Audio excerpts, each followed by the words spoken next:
ఈరోజు మనం సూళ్ళూరుపేట పట్టణంలో మహిళా దినోత్సవం సందర్భంగా వారి గౌరవార్థం క్యాండిల్స్ ర్యాలీ నిర్వహించడం జరిగింది.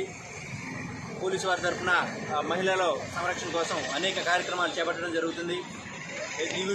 డ్యూటీకి చేసేవారిపైన అయితేనేమి, గృహహింస చేసేవారిపైన అయితేనేమి, ఏదైనా సరే ఆపదలో ఉన్న ఆడవారిని ఆదుకునడానికి ఈ గవర్నమెంట్ వారు ప్రత్యేకంగా దిశ యాప్ని కూడా లాంచ్ చేయడం జరిగింది. దాంట్లో ఉన్న సదుపాయాలందరూ కూడా తప్పనిసరిగా ప్రతి మహిళ ఉపయోగించుకోవాలని చెప్పేసి మేము తెలియజేస్తూ ఉన్నాము. డైల్ 100 కానీ, డైల్ 112 కానీ, డైల్ 1090 కానీ, ఇవన్నీ కూడా ఫ్రీ సర్వీసెస్.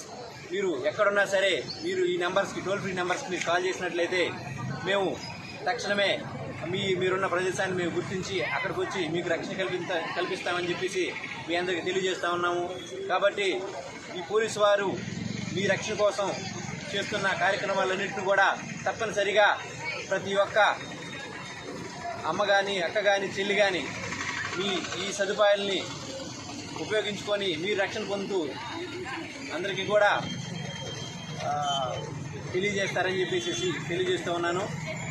కాబట్టి ముందుగా ఇట్లాంటి కార్యక్రమాన్ని తీసుకొచ్చిన మా మహిళా పోలీస్ సోదరులకి, మా పోలీస్ స్టేషన్ సిబ్బందికి అందరికీ కూడా ధన్యవాదాలు తెలియజేస్తున్నాను.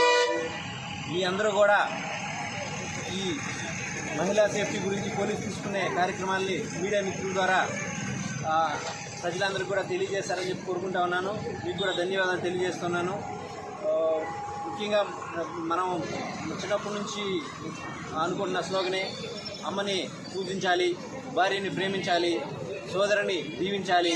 ముఖ్యంగా మహిళలందరినీ కూడా మనం గౌరవించాలి. అప్పుడే ఈ సమాజం ఉన్నత స్థాయికి ఎదుగుతుందని చెప్పేసి తెలియజేస్తున్నాను. కాబట్టి